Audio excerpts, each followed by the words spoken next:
It's just me right now. There's nobody else. TC and me actually just means me. Maybe this is TC. Is this TC? Are you TC? No, you're not TC, are you? Maybe I'll find TC over here. Maybe this will be TC.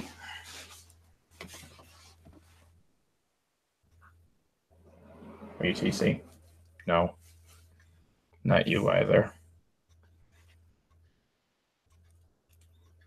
You're not TC, are you?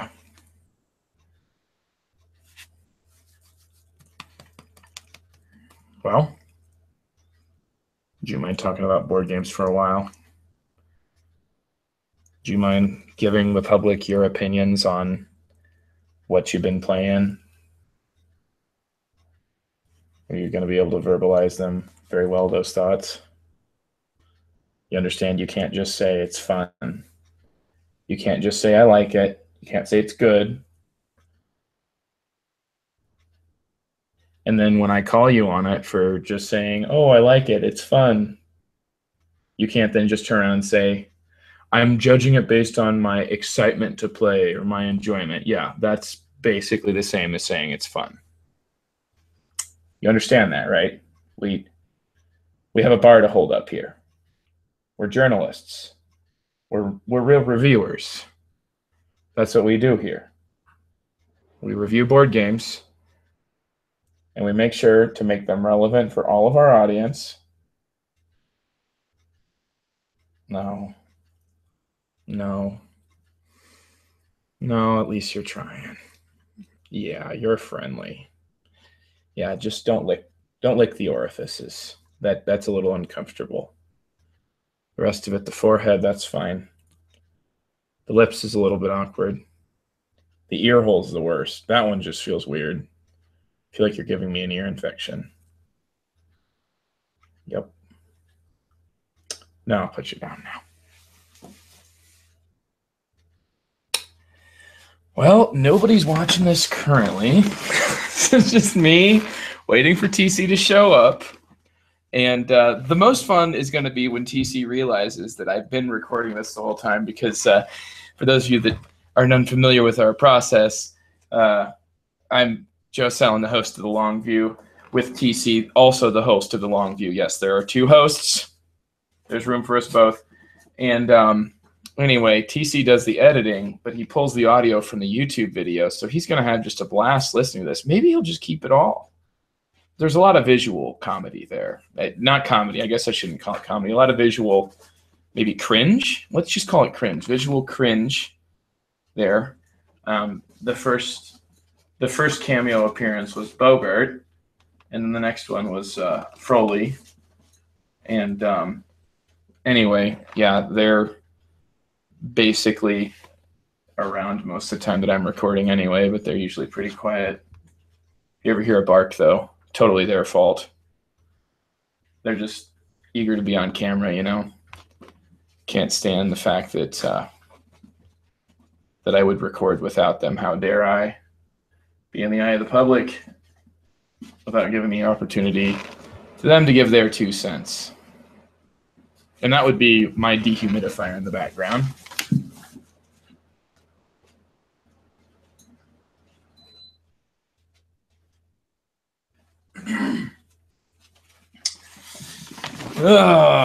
Let's start giving some links out, see if we can get anybody else here, because it's always kind of fun when you can get somebody else involved. Because we're recording this Quick Look for the first time. We've never done Quick Looks. Quick Looks were an old thing that the Longview podcast used to do when Jeff Gamble was in charge. The great Jeff Gamble, the honorable Jeff Gamble. And so TC and I are going to be using this time to record sort of shorter reviews on more recent games. And we've talked a little bit about how we want the format to be. And anyway, this will be exciting. It'll be the Quick Looks 2.0, episode 1 is what I'm calling it at this point. And TC is going to talk about one of his favorite themes that I believe has a board game made around it, but I've mostly just heard people talk about how awesome the theme is. So if there's a board game under there, he'll tell you all about it. And then I'm going to go into one of those consumable games that people should never play because, I buy games to then play them over and over, and it's not a real game if I can only play it once. So I'm going to talk about one of the Escape the Room type series. It's come out recently called Unlock. There's a few different versions of it. I've played them all, so I'll be able to give comments about all of them. And right now, I'm kind of surprised that TC is still not in this hangout because we've been going strong here for like 5 solid minutes of this awkward. This joke is kind of wearing thin on me right now because I thought TC would be here and I'd be able to tell him about it by now. But instead, it's just me. Well, I'm going to go ahead and tweet this stuff. Well, tweet or whatever. I guess I'm not going to tweet it. I don't have Twitter hooked up, do I? Oh. Wow, there it is. There it is. Right there for me to retweet. Okay. Recording live, tweeting it out. Oh, I just love it. Sorry if I sound a little bit tired. I just had a long night of being able to barely sleep, punctuated by 20 minutes of trying to go to sleep, followed by 20 minutes of just saying screw it and grabbing my phone and playing the Through the Ages app, which probably didn't help me in calming down and going to bed. So lots and lots of staying awake and getting my butt kicked. I've been hitting my head against the wall here. I think I played the same scenario. If you're familiar, the app has these challenges, I guess they're called. So not necessarily scenarios, but they'll do things like make things cost cheaper or make you have some sort of a disadvantage when playing against your opponents. And in this one, I'm playing with 3 other opponents, and they're suppressing my influence, so I only get like half the points that I'm supposed to get from my point income every turn. And yeah, that's really significant. It's trying to get me to like focus all my efforts on like late game points, and I'm getting better about it. But man, like it is tough because all the end game points are like doubled, but all of my points throughout the game are like halved. Whew. I'm getting my butt kicked. I think now I've got about 5 or 6 goes on the same scenario. And the first time, man, it was depressing. It was absolutely depressing, a little bit disheartening. It was like, man, I suck. Because I thought, I'm playing this well, this game's going pretty well for me. And then I think I realized about a turn or two before the end, like, I think the computer is changing their strategy to kind of coincide with the fact that you don't get that many points for what you do during the game, but you get tons of points for end game. And I actually don't think they got halved points like I did. I don't think they did. I've got a little Dr. 38 here from good old Hy-Vee. It's our grocery store that's kind of Iowa pride, which I'm apparently way too full of, according to my wife, who's from Kansas City. Boy, I kind of needed this. I needed a little moment just talking my own. This is not a Dr. Pepper. Really, like Hy-Vee, you miss Dr. Pepper, but what you did do is you kind of got a cream soda and a slightly pruny Dr. Peppery taste, but it's mainly a cream soda. So it's actually pretty good. I think you should check it out. I wouldn't go like, across several states to try it, especially if you're trying the diet, because when I drink diet, I don't really care what it tastes like. Which is weird because I think maybe that's what people think about when I'm talking at length about board games and they're not that interested. They're like, well, when I play board games, it's kind of like I'm playing diet. So I'll just play whatever you're playing and not really bother about it because it all kind of tastes the same to me. Well, I can appreciate this Diet Dr. 38, but I'll tell you right now, I've had some pretty crappy Diet Dr. Peppers. Well, Diet Dr. Pepper knockoffs.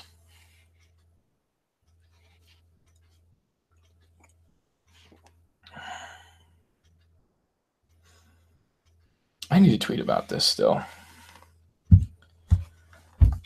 Yep. There's the link. Let's now say live quick looks. TC.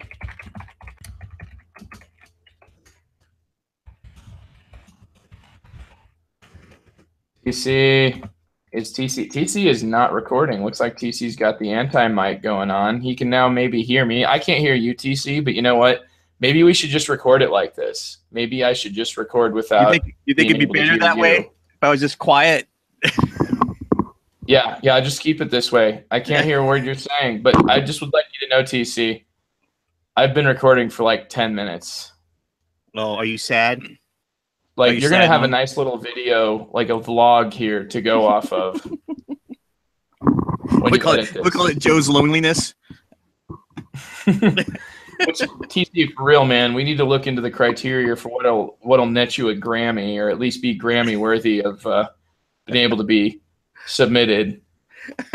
Grammy? What type of Grammy would I win? Best bullshit? All right, TC. I actually am curious as to what you're saying now, so I'll put these on. What's up, dude? How you doing? Hey, I'm good. How you doing? Sorry it took so long to get on. I was trying to my daughter has put so many programs on this thing. When you fire it up, it takes like 5 minutes to load everything. I was like, oh my God. Nice. It's like, what's this do? I don't know.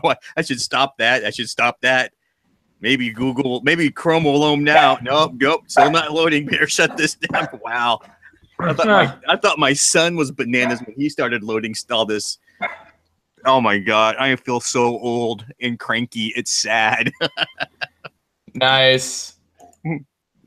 Because of all the crap, all the programs on the computer. Yeah, I don't know what they do. It makes me angry. What's this do? I don't understand. I'm old. I'm angry. You know, I feel like I can't actually say anything, TC. I'm sorry. Like, I understand your frustration, but like, my wife has this MacBook, like a personal MacBook, and I got on it to try to record an episode. I think it was one of our episodes, like maybe the 18XX one. And like, I was trying to get Adobe on there because it said that Adobe was outdated. And so I clicked all these yes buttons without reading.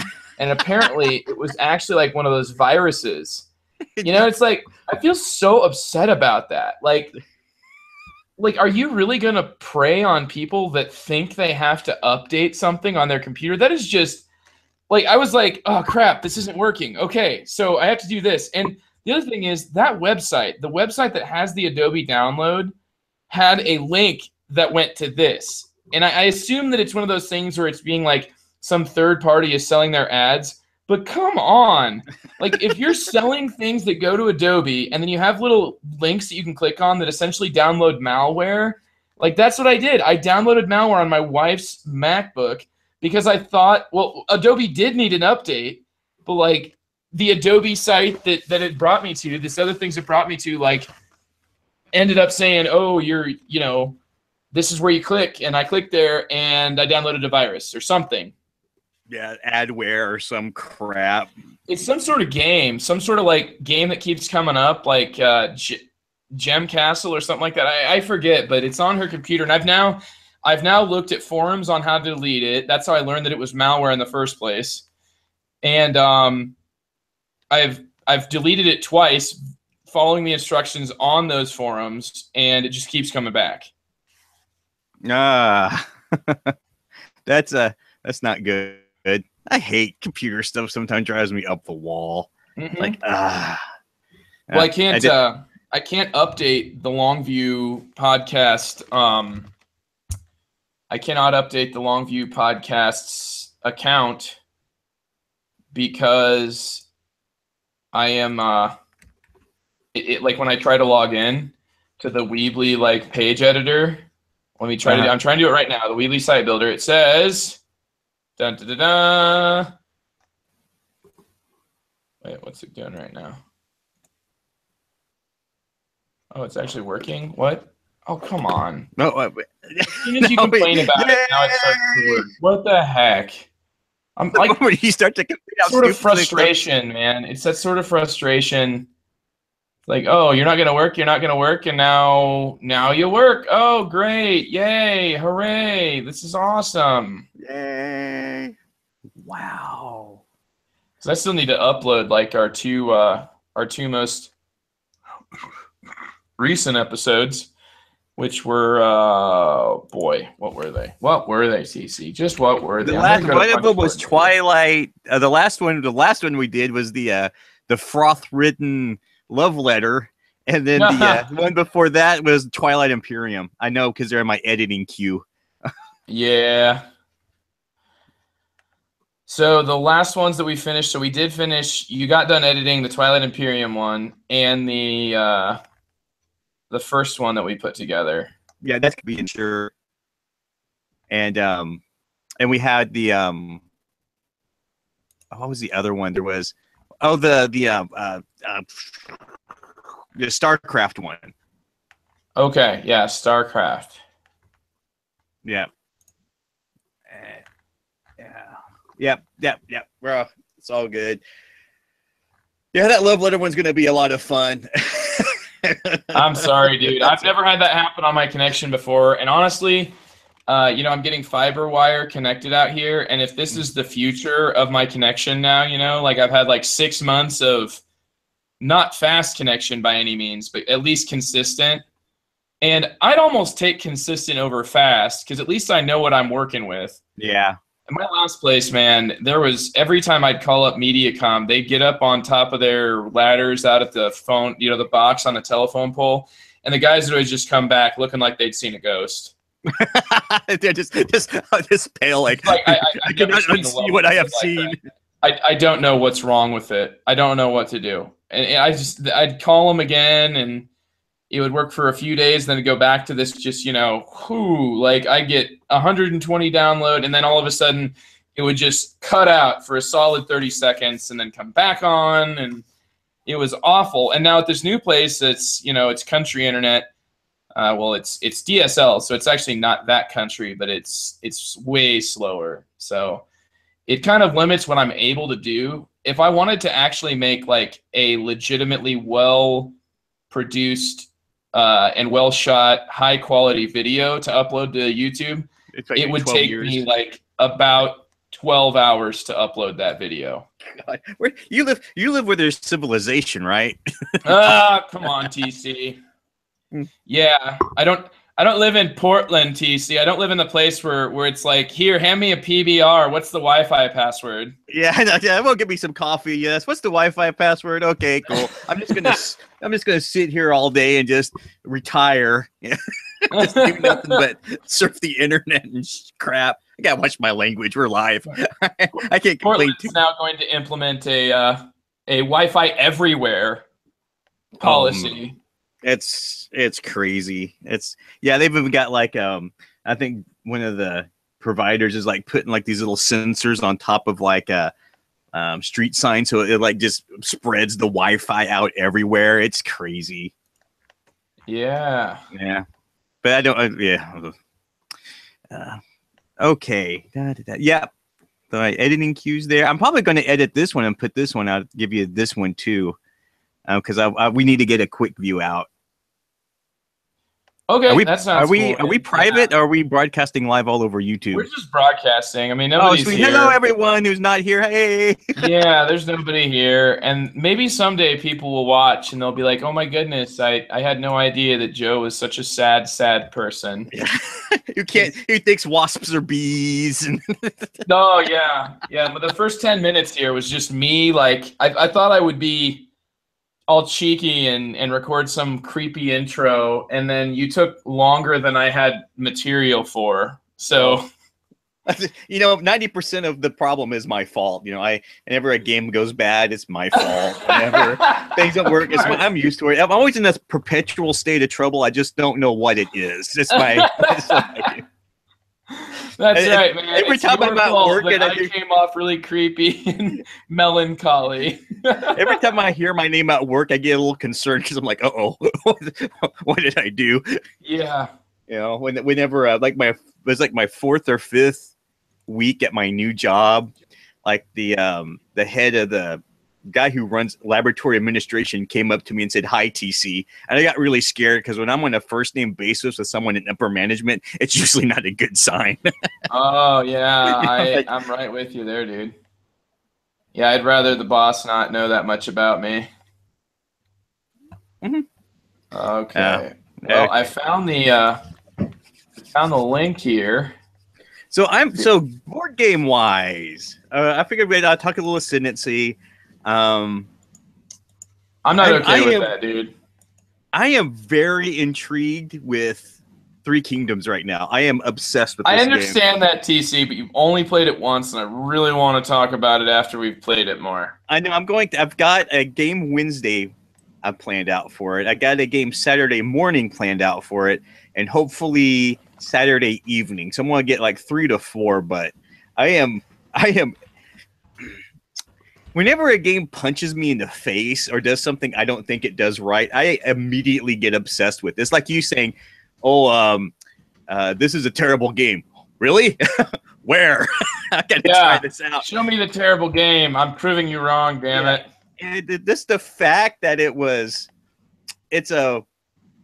with the theme and that it has battles but not a battle system intrigues the hell out of me. It's like, can this work? Nice. I think it does, but it's like the equivalent is like going up to someone who plays 18xx game and says, "Here's a train game without rails." You know, it's like, here's a war game without battles. No, I wouldn't have called it a war game. I think whoever called it a war game to you was kind of a misnomer. It's the theme on it, you know, because it's a big, you know, this is like the bloodiest time in Chinese history, apparently, because I looked it up a little bit because when I was up at work today, I downloaded 3 podcasts about it. I surfed on the internet for Chinese history. So I was like, had to put my headphones on at work and I listened to 6 hours of podcasts, just fast forwarding to all the Three Kingdoms stuff. And yeah, I'm just, the theme gives it the impression that it's a war game. It really, you look at the cover, it's got 3 generals on it, and there's this big fog of war on it and all this awesome stuff. It's very intrigued with it. I'm just, I feel like I've got the rug yanked out from underneath me, and I really like it when a game does that. It's like, oh, yank. Oh, that's interesting. Yeah. Oh, it's the same thing happened with Arkwright. I had one play of Arkwright, which was taught wrong, or at least not enough for me to be anywhere competitive on it. And I went out and immediately bought that game because I wanted to learn it. It was my first hate purchase when it comes to board games, and I got 7 plays of that sucker in.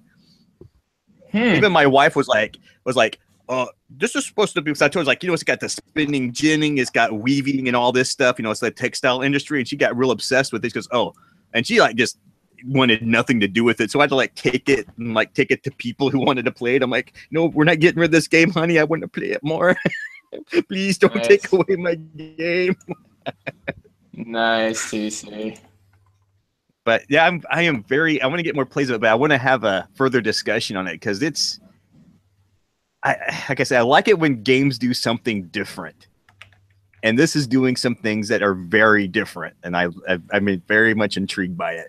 Yeah, but I would call it more of a Civ game than a war game. I think absolutely calling it a war game is a misnomer anyway, because there's too many things going on for it, and it's never you never do anything more than just very abstractly equip a troop, and your generals all have a character to them.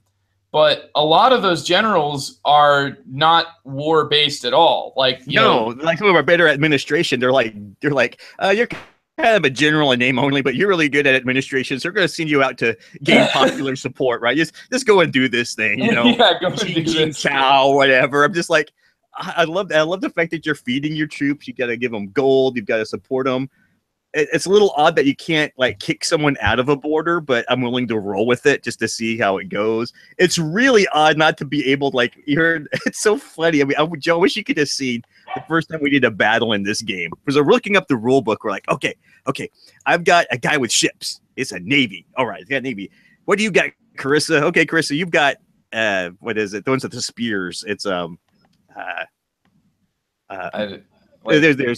there's navy, there's cavalry with the horses, and then whenever we have the spears, infantry. Oh, I just call them by. I just call them. You got a spear troop, you have a horse troop, and you have a bow. Like, isn't there like a bow, like a? Yeah, there's a crossbow dude. So we had an infantry and infantry army and a navy, right? And I'm like, okay, we're gonna go here. So we're like looking at this rule book, going, okay, there's got to be like charts or something to see how more effective boats are against spears, right? There's got to be something to do. There's no dice in the game. Maybe there's some type of predetermined, and we're looking, we're digging, we can't find anything, and then Mike goes, I think it's printed on the board, and it says general plus armies, right? It's just the pictures.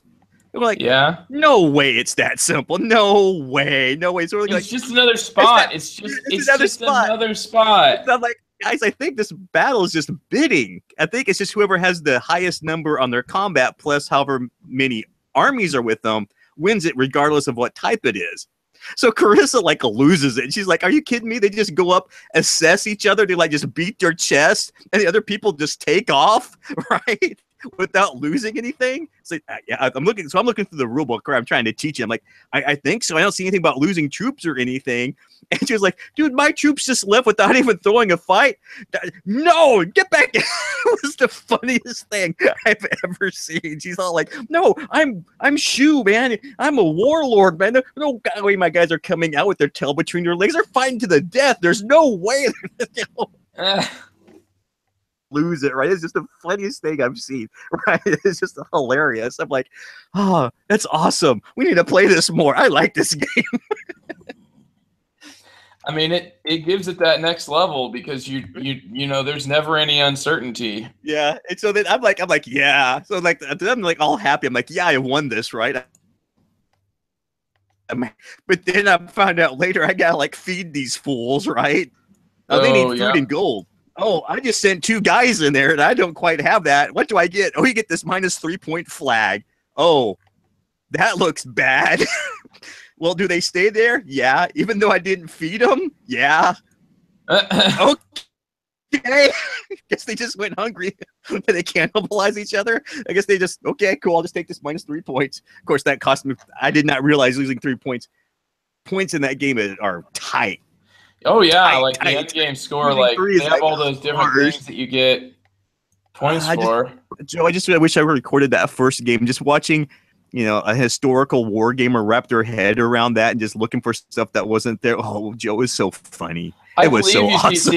And if you can just imagine that, except the exact inverse of it, every time that I have just finished 45 pages of rules, and I'm like, okay, this is cool.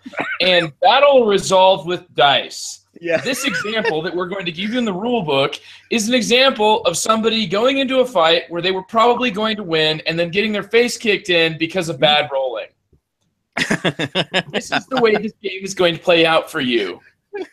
Oh, so yeah, it was a thing of beauty. And like, I'm going to kick this Three Kingdoms game, and I'm going to love on it some more. Yeah, I like this. Ooh, well, what I appreciate about what you're saying there, TC, is just that it shows that you're searching for more there than just, you're not just satisfied saying, oh, this is what I came into this expecting. You actually are wanting it to be, you're wanting to see what the game is actually looking to offer you, not just, Yeah, I found out a while ago, it was my Scythe experience, that if you always go into a game and see what it's giving you, not what you expect it to give you. I guess it's kind of like a relationship in a way. If you go into a relationship expecting something, then you're probably going to be disappointed.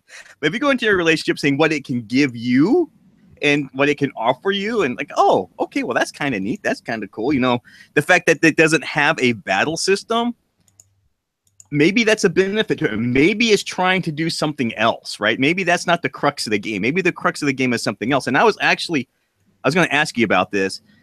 The generals for each faction, are they like, see, a lot of this game, which is interesting for me, is I see a lot of the mechanics are hidden under the hood, so to speak. So I was looking, I haven't get a chance to look at the generals, but it seems to me that like I'm thinking like maybe one of the generals for the faction like has more generals that do boats, or maybe there's a faction that has more generals that like do cavalry. You know, there's more generals that have cavalry as their primary, and there's more generals than one that has, you know, navy as a primary, and so that kind of gives you a direction where to go and what to take. But I haven't had a chance to look through all the cards. Have you noticed that? Like the asymmetry of the game. One more time, man, because I'm not. Yeah, it's been a little while since I played it. Could you say it one more time? Oh, so are any of the generals for a particular faction geared for a particular type of military? Like maybe Wu is more navy, or maybe she was more between all the different forces. Because there's asymmetry in this game. The horses and all that stuff. I think that it's just a tidbit of flavor. I never, honestly, dude. When you were like, "Oh, they're cavalry and they're, you know, spearmen," and it's like, whatever. Throw some sticks on and go fight and come back and I don't care. It's just all it does is correspond to the, you know, to the spots that you're bidding for, and also your generals have to be able to fight those battles. I mean, it's kind of more of a prereq to me than anything else. I mean, when I think about here's what I think, TC. It's not so much depicting a specific battle as it is telling me like very vague, like a very vagary about what was the instrumental weapon fighting this battle. So then if I want to figure out about it, I can go kind of look it up. And I am interested in it, but I mean, like, you know, the different weapons and whatnot, it kind of gives you extra stuff to go for, an extra spot to bid for. And that way I think, you know, by having 4 weapons and you only need essentially 1 per troop, and having those divided into 2 separate areas is a little bit like maybe they didn't want it to be tooth and nail over who gets to equip their fighters, you know, like, yeah, you can only win one, you know, only one of the 2 of you can win that battlefield every round, but at least you can, you know, at least 2 of the 3 people can equip their guys, you know. Does that make any sense? I guess I'm thinking about it more mechanically than I am. To me, the real flavor in the game, TC, comes from the fact that those generals are all so diverse and are all connected to their, you know, thematically to what they did, but it's all very much connected to the mechanics of the game. And that's, to me, almost what I need to really invest in game mechanisms or in theme. Like, I need the mechanisms to be solid so that the theme can be interesting to me. And I think for most historical war gamers, they come at it from the other angle. It's like, like a historical war gamer would go into something like this, going, okay, this general has to do something specific that he did historically, right? Do that. They're like,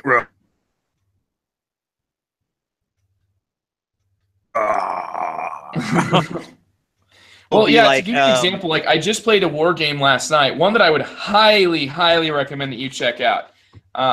It's called Table Battles by Hollenspiel. I think I tagged you in a picture of it. You sent me a bunch of pictures and links and stuff.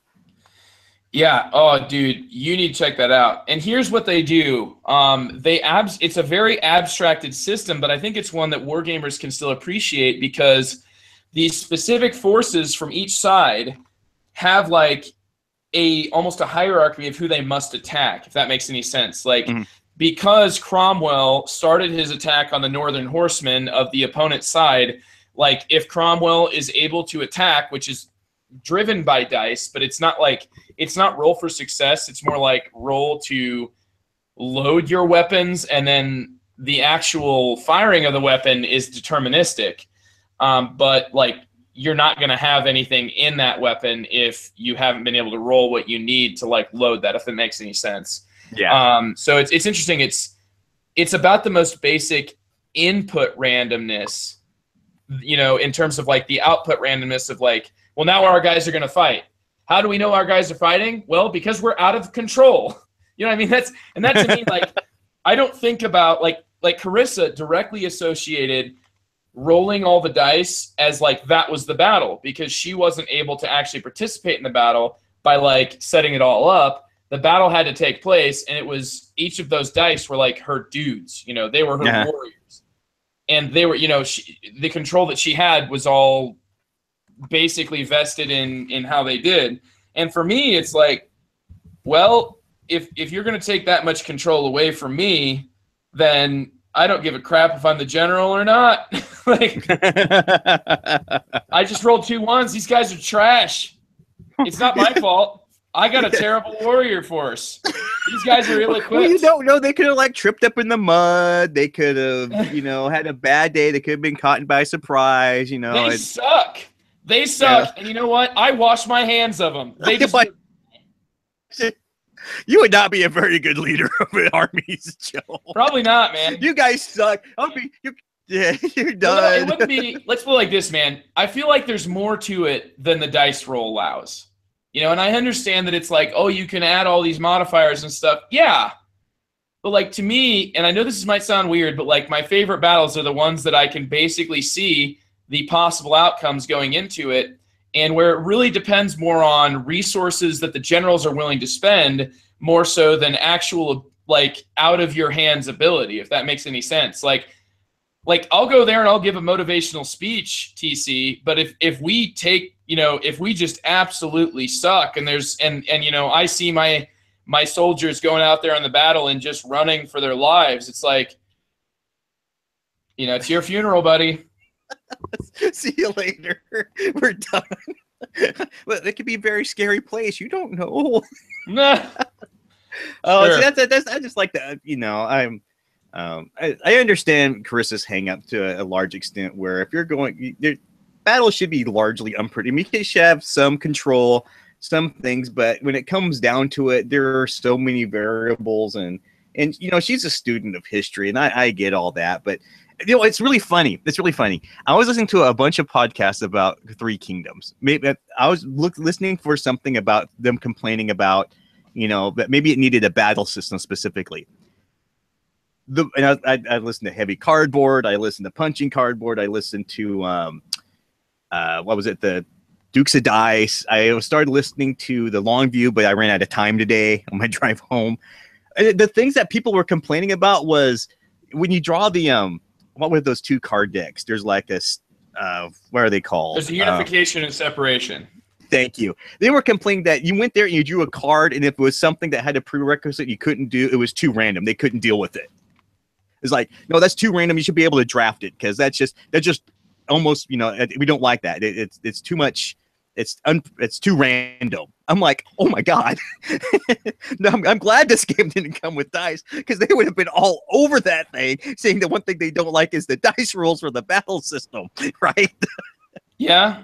Well, I mean, I kind of get what they're saying, but I think we always played with a house rule, and I think it's even a designer-endorsed house rule where you can draw a certain amount and only keep one. Yeah. Because, I mean, that's already, I think, a part of the game with the advanced game with the generals, like where you draw like 5 and keep 3 or draw. Yeah, depending on what faction you are and how many rounds it goes up. And even if you start the game. By the end of the game, you all are equally balanced, but like at the start, it's basically 3, 4, and 5 generals, if I recall right. Yeah.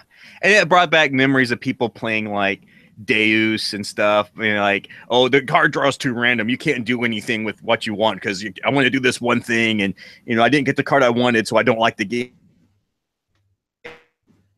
I'm like, well, it's like up to what you want to do depending on what you get. So anyway, kind of funny. That was just a problem, and like I ran into something else. I was like, oh, okay, oops. Yeah. Oh, so you want to start yakking about your unlocked?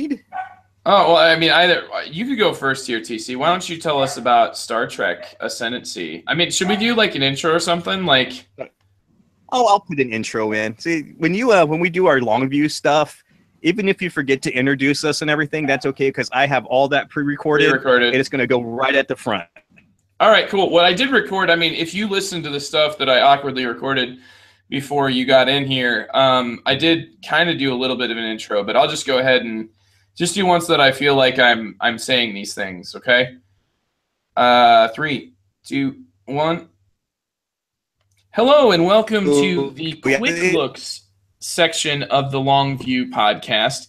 In this Quick Looks 2.0, TC 2.0. Reed and myself, Joe Sallin, are going to be taking a look at some of the more recent plays that we have and maybe games that don't necessarily quite justify a long view episode. Not just to say that against the game, but maybe we're not prepared to do a full long view episode. Usually we'd like to have an expert outside of this podcast take a look at it. But anyway, for these quick looks, we are going to try to give you guys just enough information about the game to be able to give a review of that game and not spend too much of our time like telling you how to play, because anybody who's ever tried listening to a podcast that tells you how to play a game while you're commuting somewhere, it's some of us are very auditory learners and it can work, but many of us are either visual or you just kind of get lost in it. So yeah, like, no, it's early, I'm driving, I listen to some guy talk about a game and I'm drifting off get back on the road.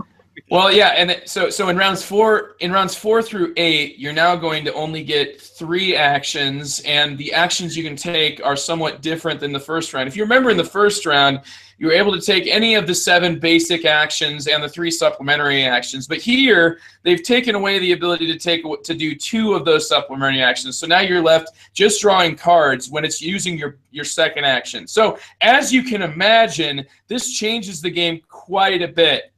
There's a lot of other things. And you use the lower shaded text. Use a lower shaded text at the high and a lower highlight, but not the bold text, because during the 4th round of the game, that's going to flip, and you turn the card sideways, and it's going to let's not go down that road. Mm-hmm. But once that deck is done, then you're going to have to reshuffle it, and but that's generally going to happen between rounds 5 and 6. So really, round 7 is that first time when you're back to being able to have all the different choices and all that, like all the things you might have been able to do in the earlier game. So my review is this game's terrible. It's random. Yes, behind it, in my personal opinion, it's just to give us a quick 12 minutes telling you how to play. Just give us a quick snapshot into what we're playing that we're probably not going to talk about till down the road, just to give us a quick glimpse into what we're playing and what we're enjoying while it's fresh in our minds. So sure. Like what are you playing right now, T, that you're enjoying? Well, these things. We're going to talk about them later. Oh, we're not sure, because we're playing them right now to figure that out. Yeah, exactly. So I mean, will these be on the long view? Very much a potential. I mean, when you listen to it, I think maybe what we're trying to do is kind of predict the future of what games might be on the long view a few years from now, or just tell you about what games we're playing and have a good time doing that. That could also be a part of it, right, TC? I have no idea. But anyway, we should probably get kicked off. I don't know about predicting the future. Not predicting the future. Not so. No, because TC would rather have the dice roll tell him what's going to be. Is the future ever going to happen? No! Oh, man. So before we get started, though, I know that you've got some pre-recorded stuff, TC, but I just would like to remind everybody who's probably just heard from TC's excellent little intro there that we are sponsored by Game Surplus. GameSurplus.com is a great place to buy board games where you get the friendliness of a local game store at its best, but the convenience of an online game store. Send Carmen and Elaine an email, games@gamesurplus.com. Ask them for any games that you are looking for, and he will go out of his way to try to track it down. Great guy for that. And anyway, he's you can find him there at gamesurplus.com. Also, big thanks to all, well, not just a big thanks, but I mean, go check out Punchboard Media. It's a media network all about board games, and we are a proud member. The Longview is a proud member of Punchboard Media. So go check them out, where we all bring something to the table. All right, TC, you kick it off here by telling us about the most characteristic game I could ever imagine you playing. Well, I'm gonna discuss a bit, because I don't even know if this game will even make the long view or not. But I finally got in my expansions of Star Trek Ascendancy after a year of this game being out. And after delay after delay, like the Cardassians were supposed to be out, and then like 8 months later the Ferengi, and then everything got held up, and they both finally came out at Gen Con, and supposedly the Borg expansion's coming out, but I don't know when that we're going to get our hands on that one. Although I do have a new map pre-ordered with it. If you order the the expansion. But All right, you're talking about the so Borg expansion? Borg expansion coming out, and there's a limited edition playmat that's green. There's green stars, and I went, oh, I don't know if I want that. And then my daughter saw it and like, oh, Dad, we got to get that. If we play the Borg, I'm like, okay, honey. You're welcome, Carmen. So I just wanted to give a brief overview about the expansions, how if they changed the gameplay up any, and what they're doing exactly.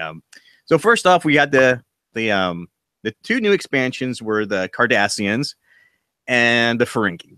Now, if you know anything about Star Trek, and Joe, are you a Trekkie? I know. I would not have called myself a Trekkie. I think I've always kind of known that Star Trek was just kind of the best sci-fi there is out there. Well, I don't want to say the best sci-fi, but like the best sci-fi that's been made into a bajillion, a bajillion film and TV screen adaptations and video games and whatnot. I think I always assumed that it was best, but it wasn't until like fairly recently that I started watching Star Trek The Next Generation and absolutely love it. I'm looking at finishing the Next Generation and all of its series here within the next couple of months. Probably it's something I think I watch a lot more TV when it is, it's cold out. So I'm kind of saving it for like my winter viewing and stuff. No, okay. Maybe we'll keep you warm at night.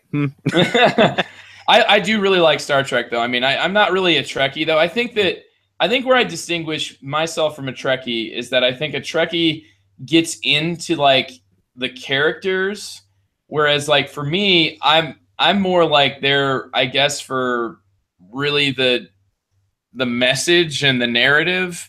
So like it could, the Ferengi, I'm not particularly interested in the Ferengi or in the way that they look or in their culture and these types of things. It's more to me, like it can be fascinating to read a Wikipedia page about that, but I would never like wear a prosthetic mask or really care too much about owning a doll. So I don't know, like to me, it's another narrative that I'm quite interested in, if that makes any sense.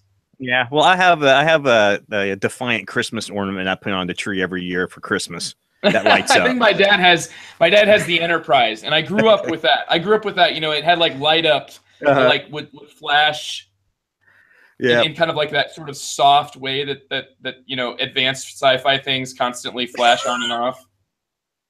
Yeah, especially in the 60s, where it's just like LED. There are bulbs in the 60s, right? It's like, yeah. Yep. Anyway, the expansions, one of the biggest hits that Star Trek Ascendancy took when it came out, it was $100 game that only 3 people could play. And that as a 3-player game, it wasn't quite, I mean, it had this tendency that if someone was like ahead in the game, then it was clear that the other 2 people just had to like pounce all over them and take them out. And then so it ended up like the other 2 would pretty much win the game if they didn't get the runaway leader under control. And after playing games like Three Kingdoms Redo and Churchill, Redux, not Redo. Redo.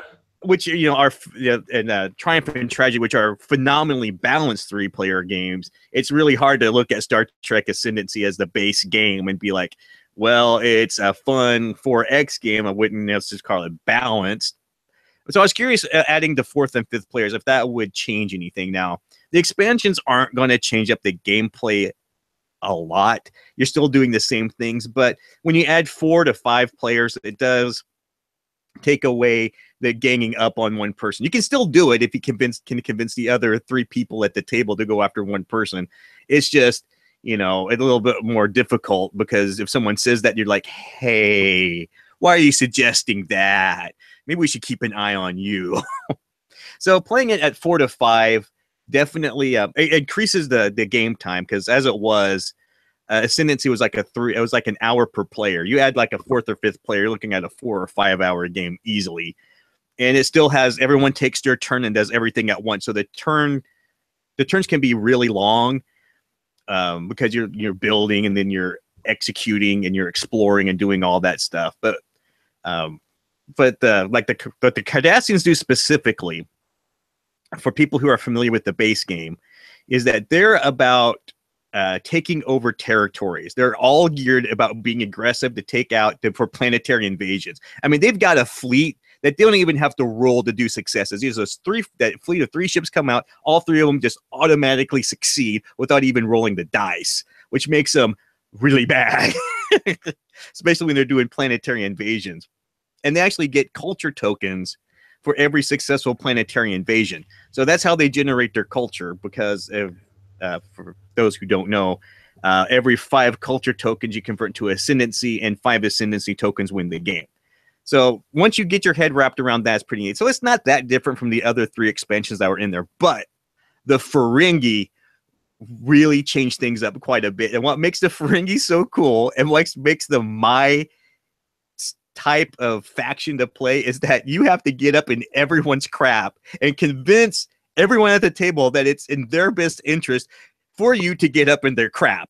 Because the way the Ferengi work is that they have to, every ship they have on someone's home planet, the person who you have a trade agreement with gets a resource, but it's reciprocal. So not only am I getting a resource for having a ship on your planet, the person who have the trade agreement is getting a resource. So you're going, hey, look, if I've just spread my ships all in your system and have like 5 ships and 5 systems, you're going to get 5 resources. I'm going to get 5 resources too, because I'm a greedy little troll, but that's okay. You're going to get it too. And so you're spreading you're like a disease that's getting spread all over the board, and you're trying to convince people that this is a good thing for them. And people who play with me, they're like, I don't know, TC, this sounds really bad. I know how you play. This could go really wrong. You're the virus, TC. Yeah. So it's really cool. It changes it up a bit. The Ferengi don't, and what's really funny is the Ferengi don't generate culture, they generate profit, because they're all about getting resources and just turning those resources into culture and win the game. So they can't even develop culture nodes, right? They're just like, we're all about making resources. So I like the stack of resources. I'm trying to convert them into culture, and people are seeing all this profit I'm making, and they're like, that was a bad idea for TC to get all in our crap. We should take them out, and they do. But no, it really makes it interesting. But that really felt like a Ferengi, just my wife at one point told me I had to sound like the Grand Nagus or a Ferengi. So it's fun. And the added player count's a bonus to really balancing the game out. It's still a dice chucker. It's still random what you draw when systems come out. It's still random what technologies you get to develop, although you get to draft a little bit. But if you're a Trekkie, if you're like Star Trek, and anything I said makes any sense whatsoever when I say Ferengi or Cardassians, I would recommend picking these 2 up. And from the sounds of the Borg expansion, the Borg are a neutral player class that everyone has to come together to work collectively to defeat. So if they're late, they should have been out sooner, but if you can afford it and you like that kind of stuff, I would definitely give these a shot. It will be interesting to see if I can't find anyone who's willing to go on the long view to talk about these more in depth, because I don't know there's a whole lot of depth to these games to be had, to be honest. And I'll be the first one to say it, but man, if there's just sometimes, Joe, I'm just in a mood for just chucking dice and just seeing what happens. I'm just in that kind of a mood, and for what it is, it works and it's fun. And it's a game my daughter still plays with me. So, take it for what it's worth. They're worthwhile getting if you like the base game. If you don't like the base game, you didn't like the base game, don't even pick these up thinking they're going to change anything, because they're not. Well, it sounds to me, I mean, I kind of get, Gale Force 9 approaches it from a totally different angle than I would think to approach it from, right? And I think that it's going to be, it seemed really strange to me when you first said that the game cost $100 and it was only a 3-player game. Yeah, that's what I was like, whoa! Blew my mind. It was like, what? I thought for sure, there's no way that this game only plays 3. If it's going to cost $100, they really must have had to pay a lot more than they're used to. Yeah. And there's a ton of plastic in this thing. There's a lot of plastic. There is, but it's not come on, let's compare it to Twilight Imperium 3 TC. Oh yeah, they're definitely paying for the license with what you're getting. Yeah, there's no question about it. 3 or StarCraft even, StarCraft, Fantasy Flight bought that license, and we're not talking about that much different time. We're talking a game that literally comes with twice the amount of playable characters, even though in StarCraft it would have made sense to make it a 3-player game, because there's only 3 races. Yeah.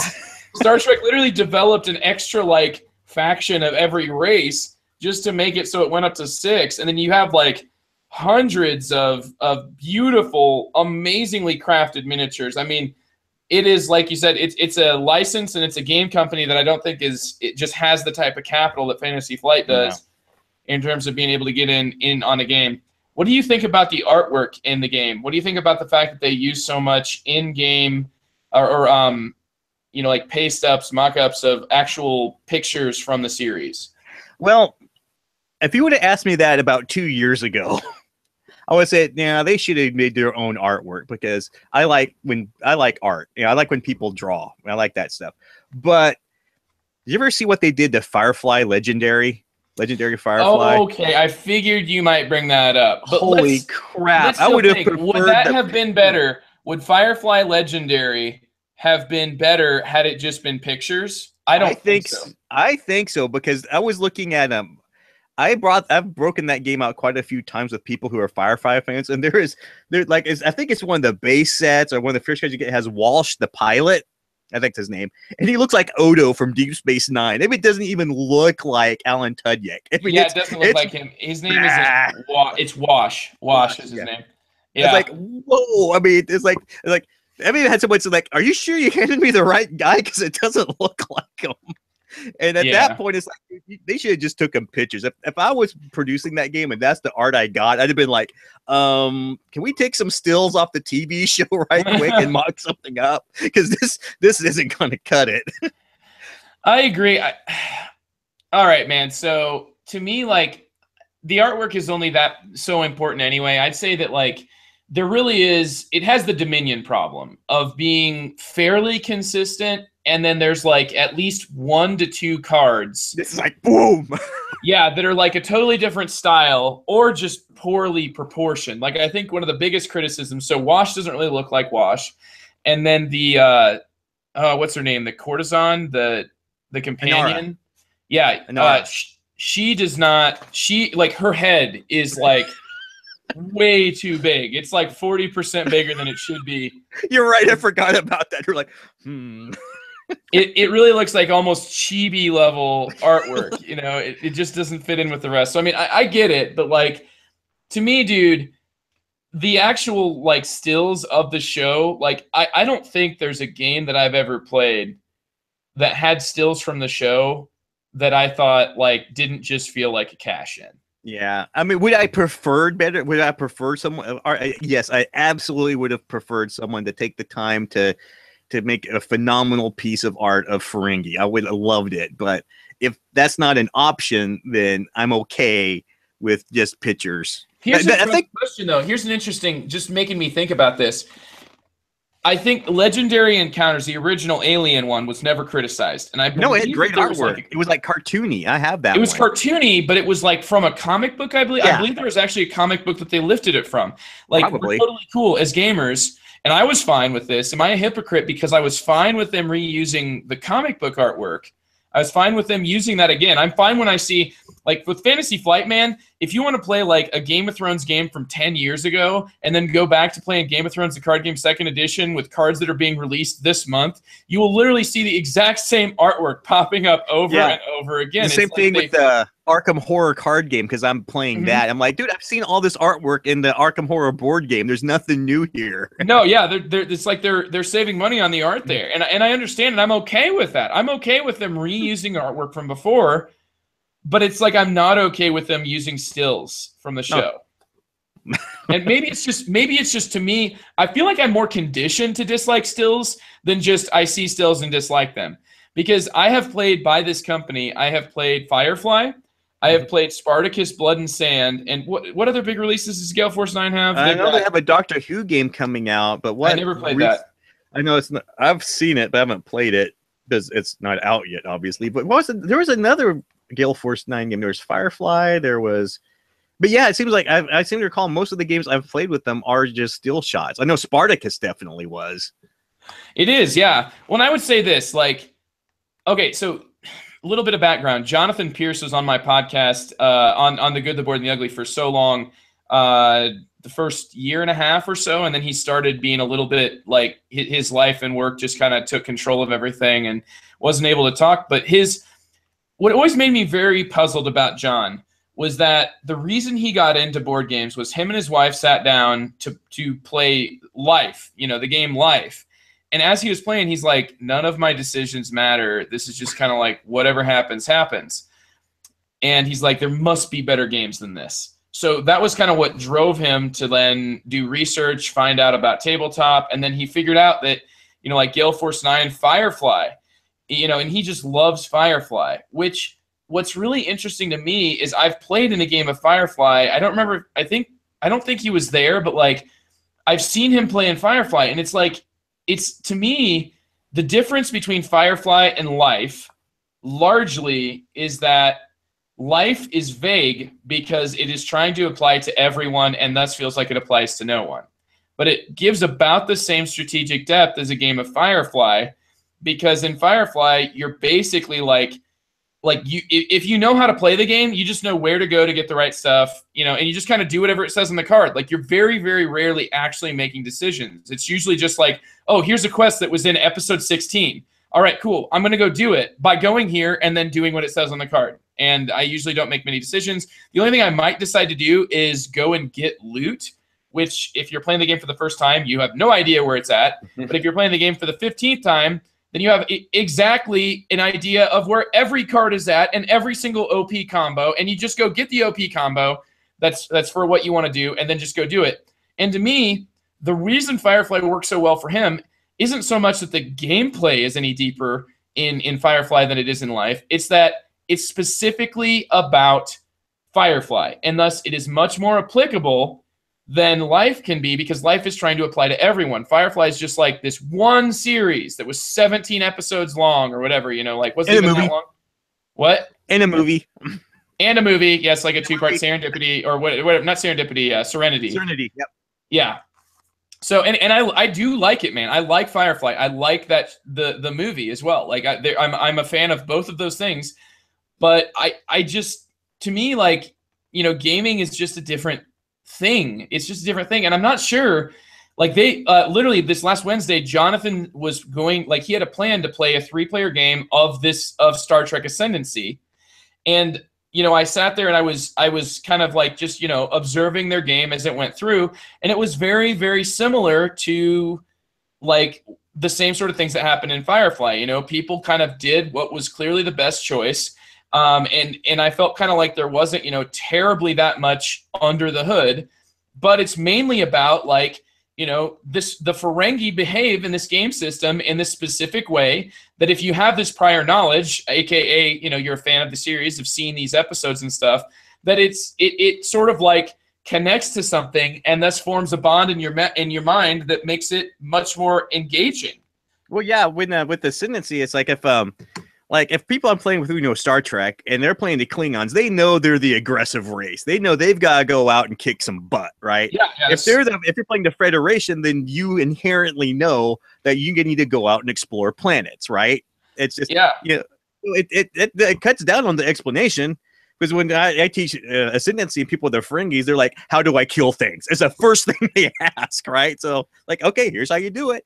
Yeah. Oh my gosh, man. That's what's really interesting though, is like that sort of like, that makes it easier to teach people if they have prior knowledge of a subject. But like, I feel like those are people that aren't usually that super into making decisions and playing games in general. They're more, like when somebody sits down and is like, how do I play? Oh, just tell me what to do on my turn. That's basically kind of how I feel, that like, and is that really even, you're taking in the experience, but are you really participating when you're just essentially recreating something that from the show?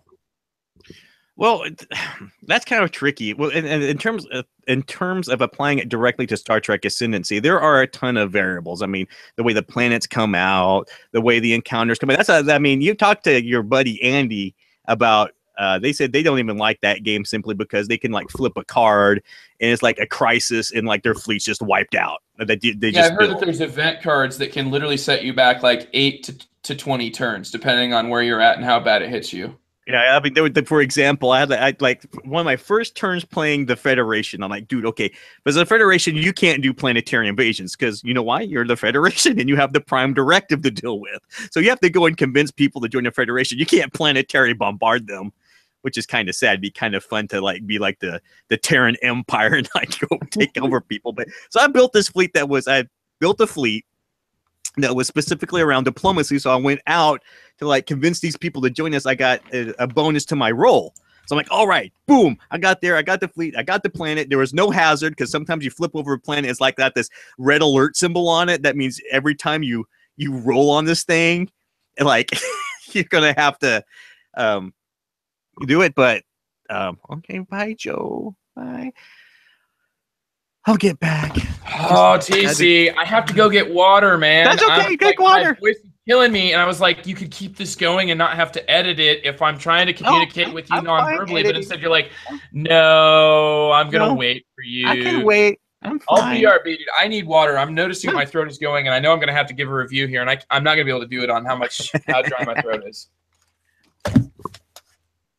So, Joe left to take a drink of water because he needs hydration. Now, he needs water because he can't handle randomness in this game. Anytime he rolls dice, it makes him very angry.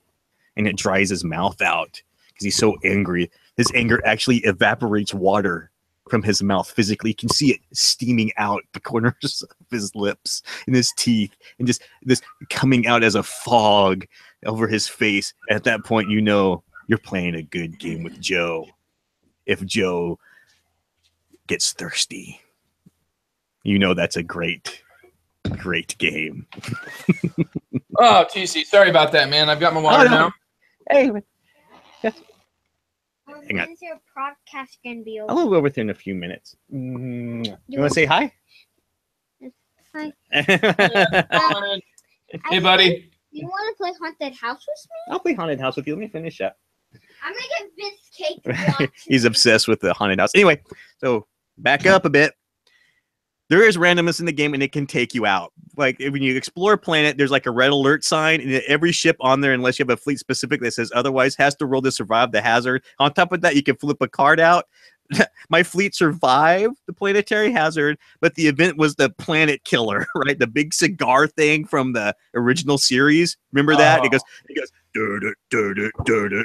right? It has that horrible Jaws rip-off sound. And I'm like, okay, I gotta survive this. This level 4 hazard. I did not make it. Not only was my fleet destroyed, the planet was gone. It was just permanently removed from the game. It just went away. I'm like, oh, now I gotta spend a few more times building everything back up. And then what was really funny about that was that the Klingons had tribbles all up in their crap they couldn't deal with.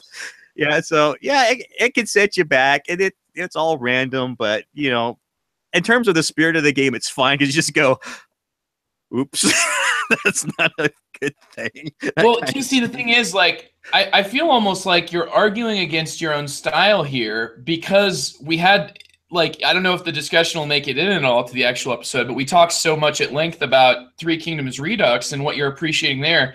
I feel like, man, when you sit down to this, just like when we talked with Martin about Love Letter in our last episode of The Long View, if that's ever able to be released with all the problems I was having. But that's a story for a different time. Like, the thing is, Martin was saying, like, there's people who basically have come down to every single card combination you can have in the game and said, this is what you should do. And because this is what you should do, is there really any decisions you're making in the game? And Martin's like, this game has some bluffing to it. And if you're doing that big old write-up, like, this game literally takes like 5 minutes to play, maybe even less than that. Like, you know, you're taking it way too seriously. So I think, honestly, like, this game is about the planet killer. It is about that moment. It is about, you know, flipping that card and, like, having all these having Q make you fly across the galaxy for no reason. Yes. Where'd my fleet go?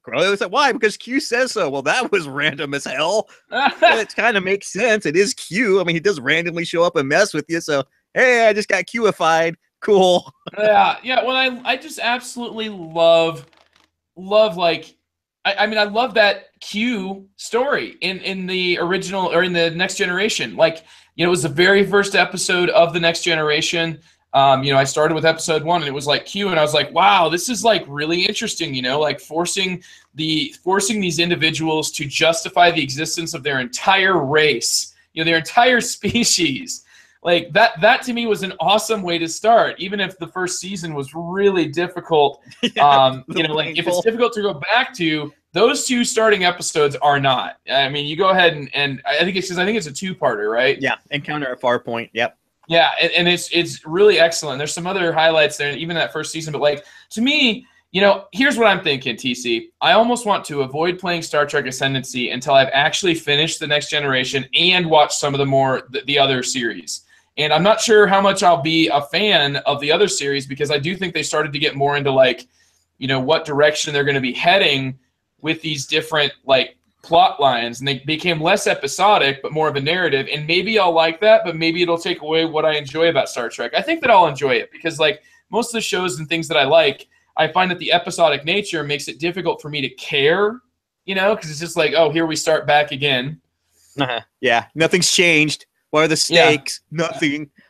Yeah, like all this cool stuff that you thought was going to happen, nope, we just all reset. It's rinse and repeat here again. So, and I honestly think that once I'm done with those series, or at least have enough to be able to appreciate, because I've noticed Star Trek Frontiers, TC, like if you compare it just a little bit to Star Trek Frontiers, like there are things in Star Trek Frontiers that there are references there that I don't get.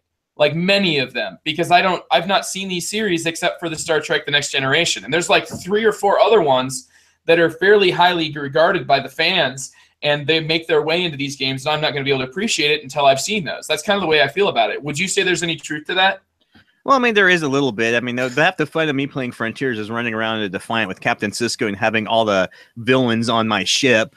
But you have to know who Captain Sisko actually is to be able to do that. I could tell you a story like, I had Gul Dukat on the ship under Captain Sisko, and every time I beamed down and someone took damage, Sisko just threw his enemy out there to be the meat shield and take all the damage. That was fun. And I'd bring him back and heal him and beam down again, and guess what Dukat did? He went out and took the damage again. You know why? Because Sisko doesn't like Dukat at all. Yes. Or maybe because TC just wants to make Sisko hate Dukat. Yeah. So, now, Frontiers is a whole different ball of wax, but as far as Ascendancy go, I've been accused of being a very schizophrenic gamer as it is, because one day I'll be like, I love this game because there's like it's almost got perfect information. I know it is, and then like the next week I'll be like just throwing dice in Arkham Horror, and people are like, "How the heck can you go from one to another?" I'm like, "Well, it just depends on what I'm in the mood for." Side TC, that's a strength. That's not, embrace that schizophrenia, because that is something that makes you more applicable, and that's. It makes you able to review this game and really give it both sides of that coin. And I've appreciated what you've said about it. And it's made me interested, but like I said, hesitant until I really have the knowledge of the theme, which is what I think I would be going into this for. And since I don't even know who Captain Sisko is, it wouldn't be nearly as rewarding, I think. And I don't know, like, with the Cardassians, I've seen like 1 or 2 episodes of them even existing, and they seem to me like a very, like, they're not Klingons, but they're kind of like Klingons. Yeah, they're yeah. And so like Klingons 2.0. Like it would be like, if you like subject Bajor and like, gaining all these resources out of it by like submitting it to your will, you probably won't get as much out of it because you don't know the whole history behind all that. But it's not required to enjoy the game, but you definitely can get more out of it if you do. That's for certain. Yeah. Interesting. Well, I appreciate that, TC. And that's Star Trek Ascendancy, as well as the discussion of those new expansions that are out. So every time an expansion comes out, you can go to more players. Does that sound accurate? Yeah. What's kind of scary is that when you get the base game, even though it only comes with 3 factions, they have these cards, and you're supposed to hand them out to the number of players. So technically for the base game, they only needed 3 because there's 3 players. The game comes with 10. So the assumption is there's going to be at least 8 more factions that are going to be coming out for this thing. Wait, I don't get the math on. You mean 7 more? 7. Sorry, yeah. Okay. Math's not my strong point. Yeah, so there's at least going to be 7 more. So with the 2 that's out, there are at least going to be another 5 for certain. If you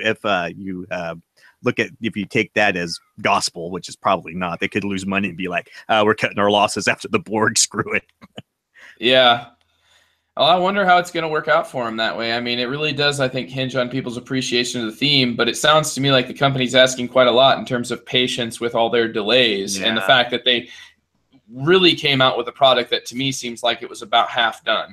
Yeah, and the fact that it took so long for the expansions that come out make me quake. Because, in this industry, if it's 5 minutes old, it's yesterday's news. Literally. Yeah, and Longview tries to fight against that, but here we are promoting these quick looks right now. Yeah. A quick look to a game you might have forgotten about. How about that? Yeah. Already, because the expansion took too long to get out. Well, I'm now going to review the Unlock series. The Unlock series, which is a escape adventure, is what they're calling it, and it is the type of escape the room scenario. And in Unlock, basically you're going to open up a deck of cards, and I will kind of explain the game based on the tutorial that they give, because I do think it is probably one of the best tutorials I've ever seen in any game ever. It gives you like a very short, about a sixth of the normal adventure, in a quite easy one at that. But you get a card, you read the card, and it'll say something like, this is what you are doing, yada, yada, yada, turn the card over. On the other side of that card is a aerial view, or sometimes not necessarily an aerial view, of an actual location, and you'll see little numbers with circles in them. You're supposed to dig through the other cards in the deck to then find these numbers, which are all going to correspond to like sort of close-ups of these different elements that you can inspect. And thus, it gives you this feeling that you're actually in a spatial location, and one of the biggest things you're doing in the game is mixing together one card with another card to then add that. When you add those together, you'll then search through the deck and find a new card. There will be red cards that are generally like the keyholes, and the blue cards are the keys. So you mix together a key and a keyhole, you search, you add those numerical values together, search for the new number, and then flip that over, and it'll be like, for example, you put the key into the keyhole of a cabinet, and now the added together number is a card with the actual cabinet opened. In addition to that, you're going to have hidden numbers, and the whole point of the game is to exit wherever you're at. Well, I mean, that's really the base ones, because this is an escape adventure. It's not just an escape room, it's an escape adventure. I've now played the 3 that have been released, and there's 3 more in the works. But in addition to the tutorial scenario, there is one that is called The Formula.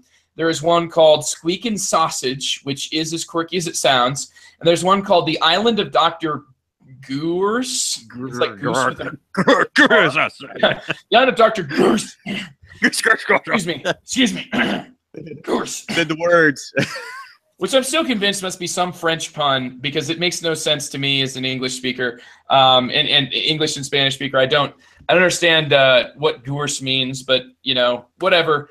Let me kind of walk you through what exactly Unlock is offering. In Unlock, you have puzzles. These puzzles frequently are much more complex than Mix A with B.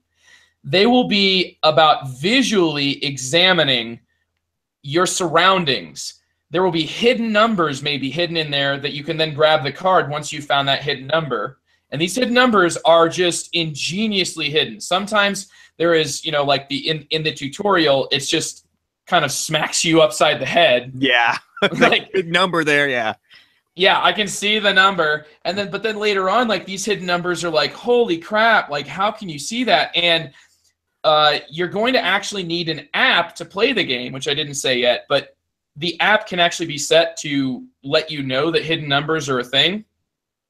I highly recommend that you turn that feature on, because otherwise it just can feel like, man, we're stuck. And sometimes you do. I mean, almost every time there's a hidden number, you have to have it to advance, I'm pretty sure. So, I mean, like there's many times when you just need to pore over these cards. And honestly, that's amazing, because it reminds me of these old point-and-click adventures where you're like dragging your mouse down every single pixel of the entire picture, trying to figure out what can I click on. Is this interactive? Yeah, exactly. Oh, yeah. We all know what it feels like to like click on every single character's nose. Like, is any of these gonna work? You just keep trying everything. And that to me is like what I am encouraged to do when I pore over these scenes that are in the game. Like I'm actually examining it. I feel like it's a place. No, I'm not like right face up next to it until I get a card, but like I at least have a physical location that I am in. And it is because these cards do give you an aerial view with all the other supplementary cards that allow you to really interact.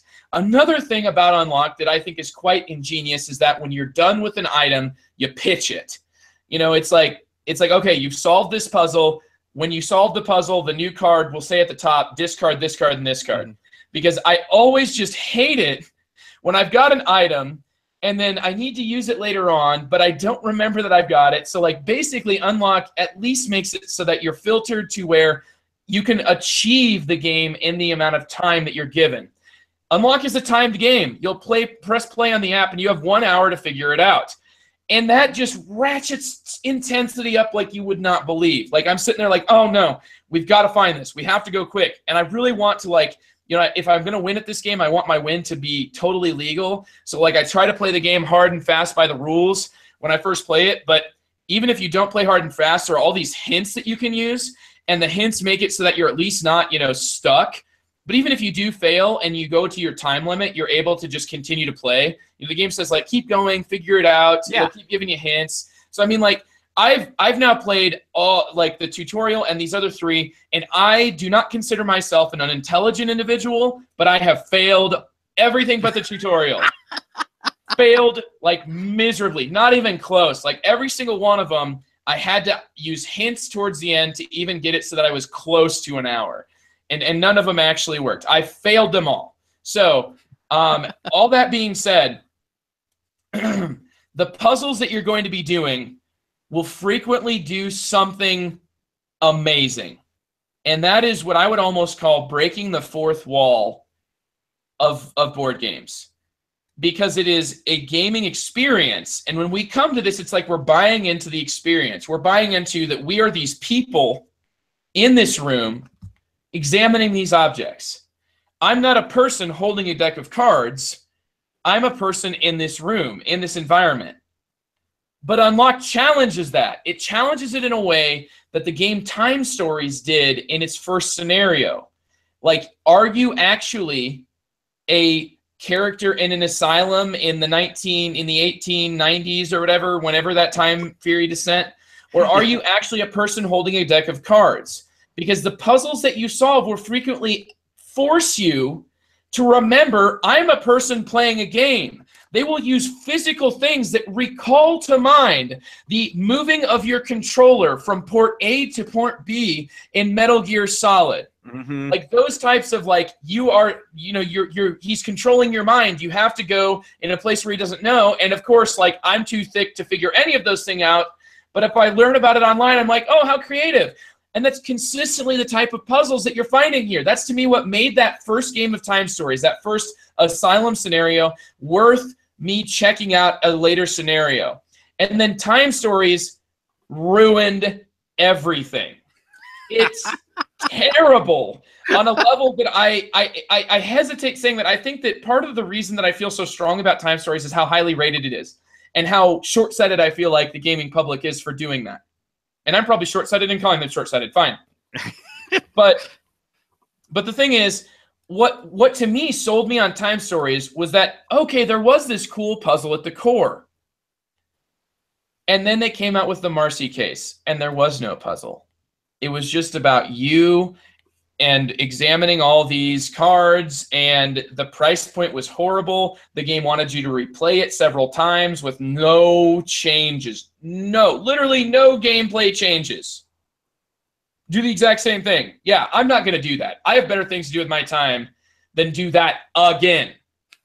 You know, like I don't replay conversations that went poorly with my friends. I don't care if the premise is I have got a time machine and I'm being sent back in time. No, I'm not going to replay things. All right? There's a reason that Bill Murray gets depressed in Groundhog Day. There's a reason that he starts trying to commit suicide, and he does like 50 million different times and just keeps on waking up. There's a reason for that, and Time Stories doesn't seem to be aware of that. Well, there's a movie coming out called Happy Death Day, which does the same thing where the person's getting killed over and over and over and has to out. So this movie sounds right up your alley, Joe. You go check it out. I love Groundhog Day. I do, because of the way that it explores that premise. But Time Stories doesn't seem to understand that replaying the same thing is not very entertaining. That's and funny. It seems to be more concerned with creating a theme and doing all this artwork on all these cards. And it's just, to me, it's a complete an utter miss. Well, that's However, that's because Time Story fell off our cliff, but for completely different reasons. We'll get into it in a minute. yours was that you think that it made some thematic missteps. For me, Yeah, it's well, like, this game is terrible. So you're complaining like, mechanically it's, we were invested in it because of the theme, right? Like, we could overlook some of these wonky things, the fact that not all the rules are in the rule book, because if they put all the rules in it kind of spoiled the scenario. We made it to Prophecy of Dragons, and that's when that one man, that thing took the most spectacular nosedive of any game I've ever seen in my life. Yeah. For me, it was Marcy Case. It was just, oh, you got to be kidding me. You can't really expect this. So there was one specific complaint that I had about Marcy Case, and that was you get to a door and it has a keypad in it. But instead of you having some sort of a way to enter a code in gameplay terms, it was like they had 4 saved codes that were just like etched on a wall next to the door. Why is this a door pad? Why would a door pad have all the codes written to the right of it? Like, what's the point in this security? It's like there's 4 choices. I could just sit here and be like, oh, well, I don't know which one's the right one, so I'm just going to open this door. Oh, how do I know what the code is? Because it's written there. Ours was, what was this scenario called again? Prophecy of Dragons. Where were the dragons? Yeah. Well, here's what they did, though. Oops. Literally the same company. The reason that my Time Stories rant is relevant is because the same company is making Unlock. And Unlock is everything I want from Time Stories. But take all that I liked about the original Asylum from Time Stories, which gave me one little scratch of the itch of that breaking the fourth wall puzzle game, like really ingenious puzzle design. Not intuitive, intentionally not intuitive, because it forces you to think outside the box. And I really want to make a reference, and people that are Unlock experience people are going to maybe understand the reference from Squeak and Sausage I want to make from the final puzzle. But no, I'm not going to do it, TC, because you still have to play, and so does all of our listeners. You got to play Squeak and Sausage.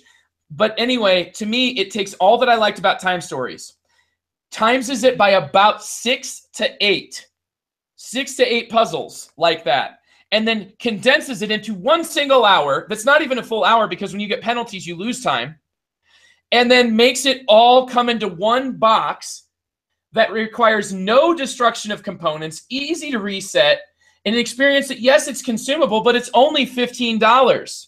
And then I can pass it on to a friend of mine, or I can sell it to somebody who hasn't played it. And I'm so sorry in saying this, but I think that Space Cowboys has really stepped on their own feet here.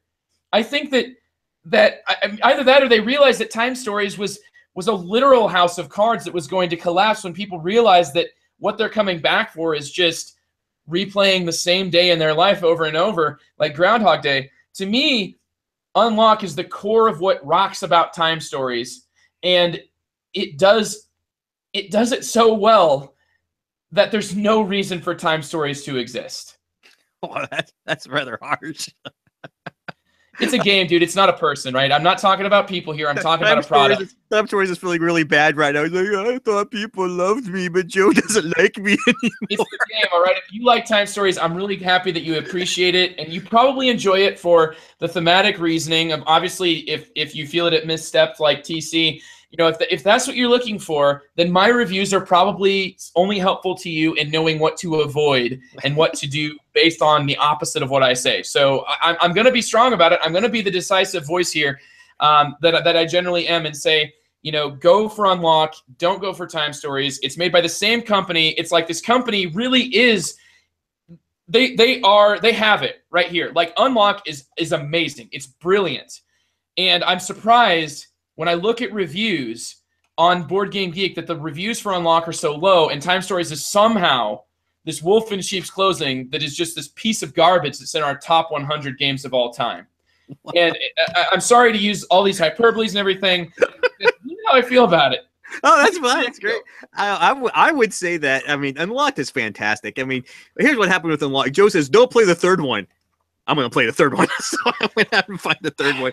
ATC, don't play the second one. Yeah, I that was the only one want they TC had. to play the second one because I want to hear what he'll have to say about it. Hey TC, don't play any more of the Unlock series. Yeah, I heard they're terrible. But so what I liked about it was, first of all, it's $15, which is like makes it a much better value than Time Stories right off the bat. Because even an expansion for Time Stories is $30, if I remember right. Yeah. That's not counting the fact base that you only 60. get one game with the base game. Yeah, it's 60 for the base, and then it's like each one's 30. So right there, right off the bat, you're paying half. It's half. It's $15. The timer, I can see that stressing people out, but it's like Sherlock Holmes. For me, it was like Sherlock Holmes consulting detective. You're like, oh, we ran out. Who gives a crap? Let's keep. I really want to figure this out. Just keep going. I mean, it's just for people that are maybe actually competitive about it. It's just a suggestion to me. Like, I didn't ever feel like it reduced the experience because I failed. As a matter of fact, that's maybe part of the reason I keep coming back, because I'm kind of like UTC, except you're like, I hated the game. Now I have to play it. I'm like, I suck at the game. Now I have to play it. It's a good value. I really enjoyed. I want to play the other two. I'm looking forward to most of them. And that surprised me when you said Space Cowboys did it, because honestly, I never picked up the box when I saw it. But then after you recommend that, I'm like, oh my god, it is Space Cowboys. Are they trying to sabotage their own product? I don't think they're trying to sabotage it. I think they're trying to just broaden the appeal so that people who like Time Stories can play it. There are people that play for theme. And those people want Time Stories. Yeah. Those people want to be immersed in the theme and Time Stories. Great. Let them pay 3 times what it's worth. Then there are people people like me that are looking for these types of puzzles, but also want to be able to justify getting it. And honestly, man, every time I see an unlocked game out there, I'm going to be buying it until they do another Marcy case. Well, it's hard to argue against a game that's $15. I mean, if you just play it once, if you get like 4, what's the player? I don't think there's really a player limit. You can play as many as you want. It says 1 to 6, but there is the one that you play is 2 to 6 because it has a special rule that can't be done solo. And I could talk more about that. I guess I've so far I've been. You need vague. 2 groups with that game. Just say you need 2 groups of people with that game. And if you play it with 2, you're playing it by yourself. Just be aware of that. Yeah, no, and me and Caroline did it that way. We did it with 2 players, and we still had a great time with it. But let me just kind of give you an idea here about the different games, right? I think that player count-wise, like TC said, it's fairly open, but I think it starts to get to be too many cooks in the kitchen once you hit probably about over 4. I think that other other escape room adventures can be worse or better at this. I think that from what I've heard, Exit is especially lower player counts that are good. Like it's basically like there's only so many things to be done at one given time, and so there just isn't things to be analyzing consistently. I played one last night that was listed as 3 to 8 players, and it was, or 2 nights ago, 3 to 8 players, and that was the ones by Think Fun. I think they're called Escape the Room. Mystery at Stargazer's Manor was one that we played, and it was significantly easier than anything I'd done from here. I got the feeling that like Think Fun's more of a kids game, and they just wanted to make sure that their players would be successful at it because it said set a time limit for 2 hours, and we finished it in less than a half hour. That's forgiving. So, yeah, and it's not because I'm smart. It's because the puzzles were, I mean, it was definitely better for kids. I think that to talk about the different games, just to give a small idea, there's 3 different games in the Unlock series: the Formula, Squeak and Sausage, and the Island of Dr. Gorse. And I think that if you're going to start with one, the Formula is most similar to just the base tutorial, and it feels just to me like the most like an actual escape room. Like it is a room after another room that opens a key to another room, and you have to do a lot of things that I associate with escape rooms. I've done probably 7 or 8 escape rooms in my life, and there was one that I treated all my extended family to, or not extended family, my in-laws to, and I literally spent almost $200 on escape room chamber tickets for 1 hour. Wow. 1 hour, yeah, and that's why like this right here could have entertained that same group of people. For $15. Yeah, $15. And the thing is, there are even some limitations that the escape rooms have that this game doesn't. Like in the escape rooms, like specifically in ones that I've seen, like some of the materials in those rooms can become very, very worn. And it can be very obvious what you're supposed to do because there's a page that's really, really worn in this book. And it's like, oh, well, we just flip right to it, you know? Or like there was this map that you're supposed to put these thumbtacks in, and every single location that's supposed to get a thumbtack was like in, you know, one of those cork board maps, and it was just totally eaten away. Here at Unlock, you know, it's a deck of cards.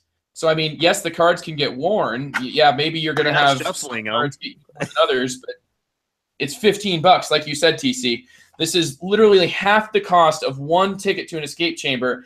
And I would say it's probably best with 2 to 4 people in general. You know, I've never played it with more than 2, though. For me, I just love them at 2. The formula, the initial one is your base escape chamber. Very well crafted, your base escape chamber. It has some interesting, like, you have to kind of do things. You have to think about how you would do things. I can't give. I'm going to give a spoiler if I give too much information. Well, we should just leave it at they're great and you should play them. I mean, I can definitely get on board with that. Yes. Let me just say about the other 2 really quick, though. The Squeak and Sausage, to me, once again showed how they're pushing the envelope away from just what you can do in an escape room. Like here, it's cartoony. Like imagine you walking into a cartoony escape room. Yeah, it's kind of tough to picture because they would have to like make a room that's cartoony. They'd have to essentially build the set to like a kid's show. And that's something you just can't do. However, this was able to pull that off. And I felt like I was living in a little bit of a comic book. It felt like Escape from Monkey Island. It's like The Curse of Monkey Island, which was really, really cool. And this one especially had a really interesting final puzzle. But it had humor in this too, and that was really, really cool. I thought there were some really interesting puzzles, really great humor. Excellent product, in my opinion, with Squeak and Sausage. The last one, and the one that you've played, TC, to me, blew it totally up. And I don't think it was really good. It was good. I mean, like you're talking about, like this is no longer an escape room. It's an escape adventure. Mm-hmm. You are on an island. With buildings and all. There's all these different buildings, and then it even uses like I was gonna give another spoiler. I can't even say that. So, no. But it uses like you've got Mayans, Egyptians, Greeks. I mean, it just is like this mishmash of all the Indiana Jones you can picture, and the puzzles are just like mile a minute. There's literally like 10 to 15 puzzles in every single one of these, and you have an hour to do them. It is so stressful, intense, and excellent. It's good stuff. I really like that island one. I don't want to spoil anything, but it was quite the adventure. It was a lot of fun. It was good. And we threw that hour limitation. It was like, I don't care about this. We're having too much fun just playing this, figuring it out. Who cares if we go over an hour? It even says on the app, like, keep playing and figure it out. Yeah. So that's my review of Unlock Escape Adventures. Excellent. Yeah, that's what, like I said, I want to get on board it's good stuff. Regardless of how you feel about time stories, they're worthwhile to pick up. And anybody who says, if you really like time stories, and if I made you hate me by saying what I said, still check this out. Don't hate me, don't hate the game. Oh yeah, but I'm so stoked to try the other 2. After maybe, and then do you know what the other ones are going to be? Have they announced them yet, or are they just coming? Yeah, they have announced them. They were in the Game Trader magazine, I think, but I don't remember. They're much. All of them seem to be like island sort of theme, like adventure themed. Like they're definitely sticking with the sort of like. I don't think they're going back to escape rooms. I think they're trying to do more like Island of Dr. Gorse. Oh, that's awesome. Because that's the kind of ones I want. Honestly, I like the Island of Dr. Gorse. But I really liked the Squeak and Sausage. I really did, man. It was, just the fact that they were able to pull off even the music. Like the app has music, and the music to this reminded me of like Sam and Max or Pinky and the Brain. Oh, it's amazing how much they put into a little $15 game. That's great. That's fantastic. The app is so functional too. The app really works. What the app especially allows for is it allows you to put in actual door codes. I wanted to use bad language there. That's how strong I feel about it. Once you use actual door codes, meaning like there is literally 9,999 options and not 4. Oh, well, maybe we should start wrapping this up. You seem really passionate. That's awesome. Is there anything you're looking forward to playing that maybe we should discuss that maybe talking about in the future? I don't play any board games anymore, TC. No, you don't you? Well, I know you don't play Time Stories.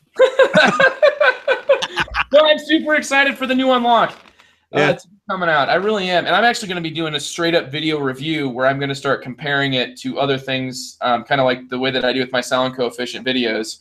So at some point, but obviously I can't be excited to play Unlock right now, but I am excited to try the Exit series because I never tried that and I heard that it's really good. I've heard that the main thing is, though, you do have to, like, you need scissors to play the game. So Yeah. you cut things up. So, I mean, it's the same price, but you can never play it again. Yeah, and I feel like the things that got me excited about the Exit ones is that the same designers who did Village, Inca, Inca and Marcus Brand, I think. Yeah, Inca they've got an Exit game that I'm really excited to try out because I love those designers, that husband and wife team. They crank out some pretty good stuff. Really, you enjoyed Village? That's so interesting. Yeah. You kill meeples, man. That's awesome. You were able to get behind it for that. That is. Oh, where's Grandma Meeple? She's working the loom. Oh, her time has come. Oh, bye bye. You're like actually like, okay, it's time for Grandma to die. You know, like this is Grandma worked the loom, so now we remember that Grandma worked the loom, and I get points for that. Yeah, whereas like in Navajo Wars, when your elders die, you're like, no. No. And Village did that. You take cubes to take action instead of putting them out. I liked it. I liked Village a lot. It did some pretty neat things. And they also did that Bug-a-Loop game with the hex bug. Bug game where it just goes everywhere and goes in loops and stuff. Bugs in the kitchen, yeah. Yeah. So yeah, they're just, you never know what to expect from these two. It's great. It is. It is crazy just to bring up how varied their designs are. When I saw that the designers of Village were the ones making this Exit game, they've also made some other games that are kind of like way different than anything you'd expect. Very much on your side here. I love it when designers can push themselves in new directions. I'm very excited for Exit. How about you, sir? UTC, what are you looking forward to playing? I'm actually going to get Sola Fide to the table finally. The Reformation from Stronghold Games, from the same designers who did Twilight Struggle, Matthew something, and I can't think of their names right off the bat. And I'm really Christian curious Peterson, I think, is one of them. Oh no, that's Twilight Struggle. No, I'm right. Matthew Leonard and Christian. It's not Christian. I forget. Well, you know of whom I am speaking of. I think so. Oh man, yeah, it's killing me. Keep going. Yeah, so this is a game that came out from Stronghold. It came out and it's kind of fallen off the radar. Not many people are talking about it. I've got my hands on a copy, and it's a 2-player game. It's something me and Carissa can explore. Sandra Gupta, I think. Sorry, yeah, Gupta sounds right. God, I'm a GMT fan. I don't even know their number 2 rated game. Oh, that's horrible. I should go hang myself. But no. You're good. It's Jason Matthews and Ananda Gupta. So, and I think one of the two of them, it was their first design, and the other one was like, I think Jason Matthews was the one that had designed several. TC.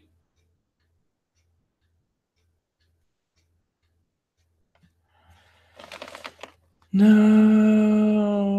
not the connection problems.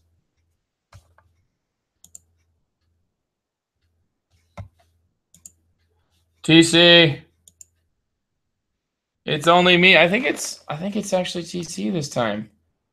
Because I'm having internet, and TC, I can't hear or see you right now.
What up, TC? Your power just went out. Holy crap, man.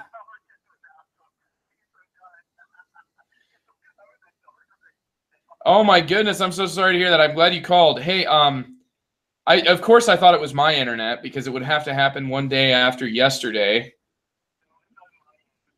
Oh no. Oh well, I'm glad that you finally are getting power and whatnot. I'm still recording, so maybe you could even eventually use this. You know, you can go ahead and put in your games or whatever, however you want to, dude. Is there anything in specific? Because, you know, it'd be especially funny if I told our listeners that right now I have TC on the phone and he just lost power and he wanted me to forward to you.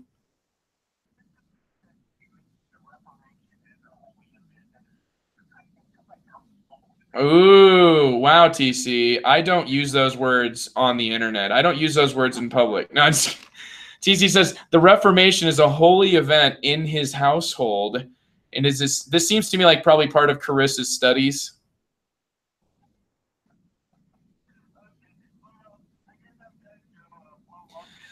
Go play Haunted House with your son, man. It'll be perfect, right? No power, so.